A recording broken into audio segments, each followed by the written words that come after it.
What is good, YouTube? My name is George. So I've had this video idea for a while now to look at what science thinks of skateboarding. Being stuck at home, this is the perfect time to try out this video. And I actually found an incredible study by the University of Southern California. It's super freaking interesting. I read this thing, it's like 30 pages. I'm basically just gonna break it down from a skateboarder's perspective. That's me. I think you guys are really gonna find this fascinating. It like validated all these feelings that I have about myself and our community as skateboarders. So this person over here appears to be the head of the study. 𝓅𝒶𝓈𝓈𝓾 got a $264,000 research grant from the Tony Hawk Foundation to complete this study, which I think is incredible. One of the guys doing this study is a real skateboarder. There's a picture of him doing a back tail.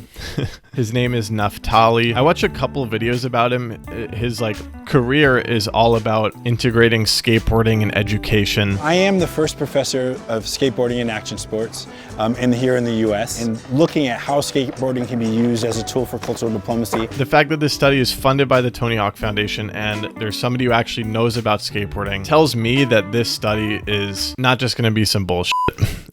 Also, the study is done by USC, which happens to be a popular skate spot, which I just think is a funny coincidence. It's funny, I kind of feel like I'm in college, like giving a presentation on a research article. I guess college has paid off in my career. Who would have thunk? So the first thing this article does is explain why they are researching about skateboarders. They mention that skateboarding is at the forefront of style and tastemaking in popular culture, which is extremely true. So many fashion brands take inspiration from skateboarding style. Of course, skateboarding is going to be in the 2020 Olympics, which certainly provides some additional legitimacy to how popular skateboarding is. At the same time, skaters still thrive and sometimes prefer to function on the margins of mainstream society. Skaters don't like seeing themselves as parts of the machine of our society. By street skating, we're technically breaking the rules. I mean, the whole image of Thrasher is skate and destroy. It's this idea that skateboarders are here to just like f shit up, you know? Despite growing visibility and popularity, negative misconceptions regarding skateboarding persist. True. Unfavorable stereotypes affect resource allocation for skaters and impact the treatment they receive from non-skaters. True. See, the sign says no skateboarding. Did you pay for this park? I don't think so. What's the sign say? Can you read, or are you just inbred and ignorant? My parents did not view skateboarding favorably. They associated it with drug use, hanging out with the bad kids, etc. So this study wants to change the way the broader community views skateboarding and the skateboarding community. I think that's an honorable goal. They surveyed skaters from across the United States, and this is actually what their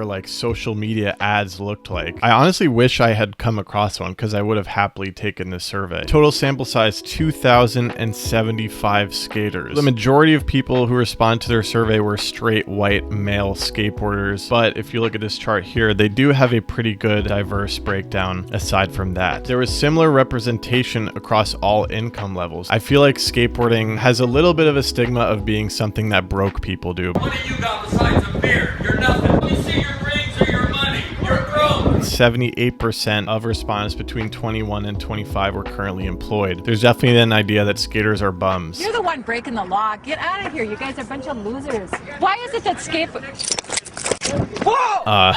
95% of respondents were passionate or very passionate about skateboarding. That's what's up. Since skateboarding is so dangerous, it weeds out the people who don't really love it. How pure is that? Nobody's skateboarding because they want to make money. Skateboarding is all passion. And I think that's what makes us bond with each other so easily. I really appreciate that this study took gender and race into account. So one thing they found is that female identified skaters and gender non-conforming skaters skate less often than male identified skateboarders, which definitely says something about the inclusivity of skateboarding. Here's a quote that says, "Toxic masculinity has ruined skate parks for me." And that's what I'm saying. Like, when you go to a skate park and it's never an even, diverse gender split, you can't just say that there's no issue there. And honestly, how do we fix that? You know, I do wish we were all just accepting and open of everyone who showed up to the skate park. Here's another awesome quote. "We were all diverse. It didn't even matter. None of that mattered. We just spoke the same language of street brothers." That quote exemplifies how a lot of skateboarders take pride in the fact that skate parks are diverse. We can all just be friends with each other. There's no bullshit. According to survey results, race does not appear to play a major role within the skate community. But since skate parks are embedded in social context, it is important to understand that larger social social forces such as racism, sexism affect skaters' well-being. I get that. Middle and high school skaters on average reported positive feelings towards school. This is literally destroying every stereotype about skateboarding. The majority of respondents had an ideal career in the skateboarding industry, arts and entertainment, and education and health services. Why is that so true for all the skaters I know? They're either like super artsy, or they want to work in skateboarding, or they want to become a teacher. That's so funny. It's so weird how with skateboarding, it doesn't matter where you are. You're a skateboarder and I'm a skateboarder. We're cool. Better tear up.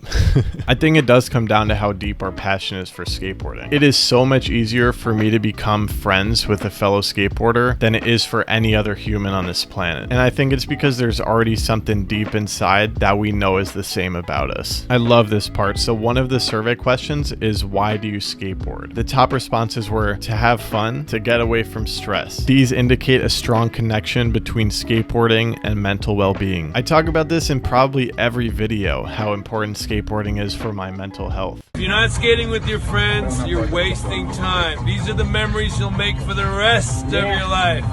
Whatever you do with it, that's your business. But right now, having fun with your friends is what makes you the person you are. Thanks, dude. That's literally why I skate. I skate because it makes me happy. Why else would I skate? You know? Yeah, so I played Little League Baseball back in the day, but then I found skateboarding and I was just so much more drawn to it. And I think it's because there's no bullshit. Like, there's no practice, there's no coach. You can really just be with your friends and go skate and just fully be yourself. Skateboarding and skate parks provide a shared space to connect with others. Multiple skaters liken their skate friends to family. Once I got out of school, I could escape to the skate park. That's where my real family was. A lot of times I felt that way. Going through high school and just all the random little problems I had to deal with growing up, I would tell myself so often that it's okay because I can still go skate with my friends. I mean, who else feels like their local park is like their home? Like, on a deep level. And I feel like for many people, like, the skate park is probably an escape from a toxic environment in their actual household, where the skate park feels more like their home. And that is so, so beautiful. Informal mentorship often occurred in skate parks, frequently between older and younger skaters. I seen this video on Twitter where these boomer ass parents were like pissed at this guy for giving the kids a free deck. These people are saying that we're pedophiles for giving the kids free stuff to skate. I'm skateboarding. It doesn't matter. Okay. Skateboard. Oh my god.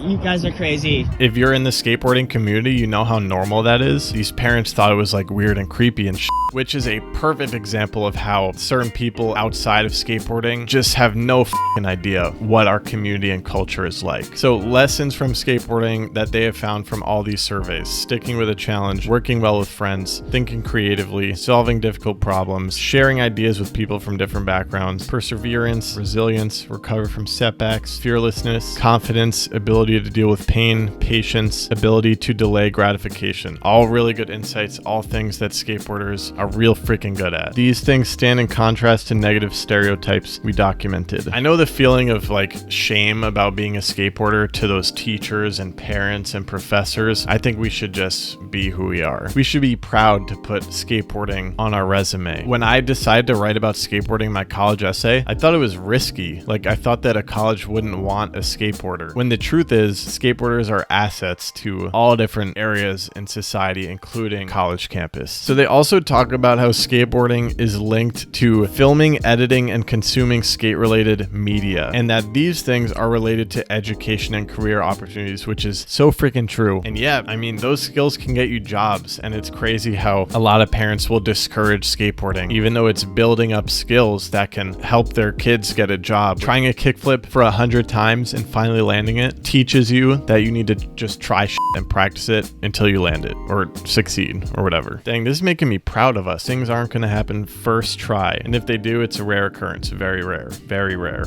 Biggie Big Heel. That's one for me. Weird flex. What really determines the difference between you and the next person is your willingness to suffer through the necessity of the process in order for you to reach a goal. I found it to be a very poetic representation of life. All right, whoever this skater is from Michigan, you're my vibe. We should get a session sometime. But seriously, I feel like if I didn't learn these particular things from skateboarding, I do not think I would be a YouTuber today. That's why I decided on an upload schedule and just post it over and over and over again. I don't think that I would have had that motivation had it not been for skateboarding. Skateboarding doesn't really care about your feelings. You're gonna have days where you can't land anything, you're gonna freak out, and things aren't gonna be sweet. But I think that kind of readies you for life because that's very much what you deal with. Shit doesn't work out sometimes and you kind of have to figure it out or figure out a way to step back from it. True. Yeah, I mean, the only thing left lingering in my mind is like, what do you guys think? Do you want to be perceived as part of mainstream society? Do you want to solve the misconceptions that society has about skateboarders? Because the interesting part is I feel like a lot of us enjoy being in that outcasted position, looked down upon, because we thrive on that idea of skate and destroy, rebellion, whatever. Personally, I don't know, I get warm feelings from reading this study, seeing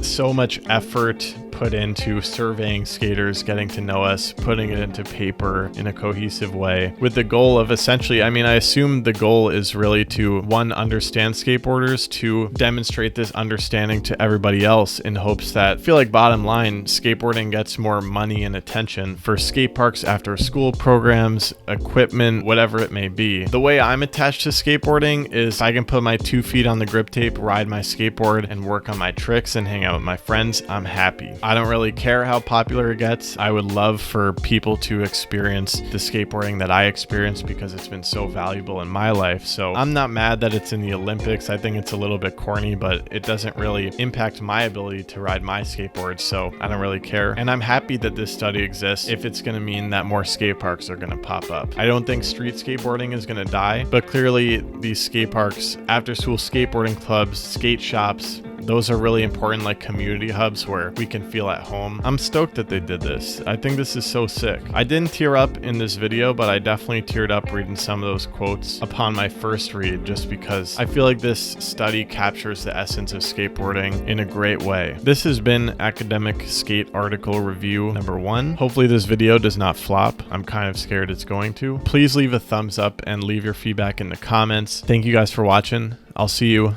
next Friday.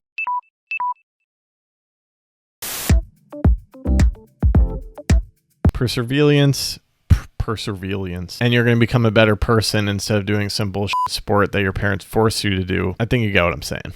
I hope. I think one of the things I like about skateboarding is its bluntness. What are we talking, like blunt fakie? Film, photography, music, and clothing design. That's my whole ass career.